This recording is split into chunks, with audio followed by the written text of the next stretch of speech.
अगर मैं आपसे कहूं कि समय वैसा नहीं है जैसा आप सोचते हैं, अगर मैं कहूं कि इतिहास पहले ही बदला जा चुका है और हमें कभी पता भी नहीं चला, कुछ लोग लापता हो जाते हैं और कभी नहीं मिलते, कुछ रहस्यमयी लोग भविष्य की भविष्यवाणियां करके गायब हो जाते हैं। सरकारी दस्तावेजों में ऐसे प्रोजेक्ट्स का जिक्र मिलता है जिनमें समय को मोड़ने की बात की गई है। क्या यह सिर्फ संयोग है या फिर टाइम ट्रैवल पहले से हो रहा है, लेकिन दुनिया से छुपाकर? आज हम उन घटनाओं की जांच करेंगे जिनके जवाब किसी के पास नहीं है, सबूत जो यह साबित कर सकते हैं कि समय के नियमों के साथ छेड़छाड़ हो चुकी है। तो क्या आप सच का सामना करने के लिए तैयार हैं? वीडियो को अंत तक देखें, क्योंकि यह रहस्य आपके दिमाग को हिलाकर रख देगा। साल 1954, टोक्यो इंटरनेशनल एयरपोर्ट। एक यूरोपियन लुक वाला आदमी इमिग्रेशन चेक पॉइंट पर रोका जाता है। उसके पासपोर्ट में सब कुछ सही लगता है, सिवाय एक चीज के। उसके पासपोर्ट पर लिखा है कि वह टॉरेट देश का नागरिक है, लेकिन ऐसा कोई देश दुनिया में मौजूद ही नहीं है। आदमी दावा करता है कि उसने पहले भी जापान की यात्रा की है। उसके पास पिछले विजिट्स की स्टैंप्स भी हैं, लेकिन जब अधिकारी जांच करते हैं तो उन्हें कोई रिकॉर्ड नहीं मिलता। और फिर अगली ही रात वह रहस्यमय तरीके से अपने बंद कमरे से गायब हो जाता है। कोई रास्ता नहीं, कोई सुराग नहीं, कुछ भी नहीं। क्या वह वापस अपनी असली टाइमलाइन में चला गया? 1977, Bogota, Colombia. Air traffic control tower में कुछ अधिकारी एक अजीब घटना देखते हैं। एक पुराना डगलस DC-4 विमान अचानक उनके रडार पर प्रकट होता है। पायलट की आवाज डर से कांप रही थी। हम कहां हैं? यह कौन सा साल है?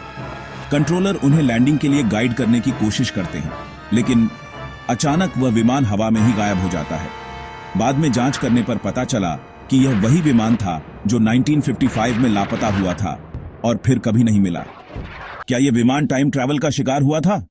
अगर हां, तो यह ताकत कौन सी थी जो इसे समय में खींच लाई?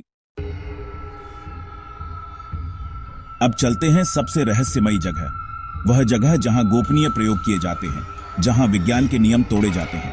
मॉन्टॉक प्रोजेक्ट, अमेरिका का एक कथित गुप्त वैज्ञानिक प्रयोग। कहा जाता है कि इसमें समय यात्रा के प्रयोग किए गए, लोग भेजे गए और कुछ कभी लौटे ही नहीं। एक व्हिस्लर ब्लोअर प्रेस्टन निकोल्स ने दावा किया कि उन्होंने इस प्रोजेक्ट पर काम किया था। अगर यह सच है तो हमें अभी तक इस पर पर्दा क्यों डाला जा रहा है?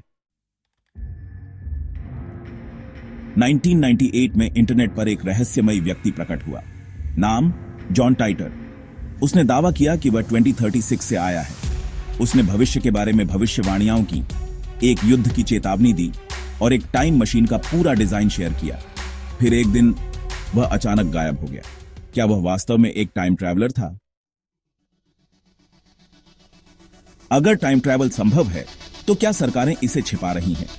क्या ऐसे लोग हमारे बीच मौजूद हो सकते हैं जो भविष्य या अतीत से आए हैं? हो सकता है कि डेजा वू, समय का गायब होना और रहस्यमय घटनाएं इस बात का संकेत हों कि समय के साथ छेड़छाड़ हो रही है। पर सवाल वही रहता है, क्या टाइम ट्रैवल पहले से ही गुप्त रूप से हो रहा है? आपका क्या मानना है? हमें कमेंट में बताइए। और ऐसी ही रहस्यमयी कहानियों के लिए द फैक्ट ट्रैक को सब्सक्राइब करें और नोटिफिकेशन ऑन करें, क्योंकि यह तो बस शुरुआत है।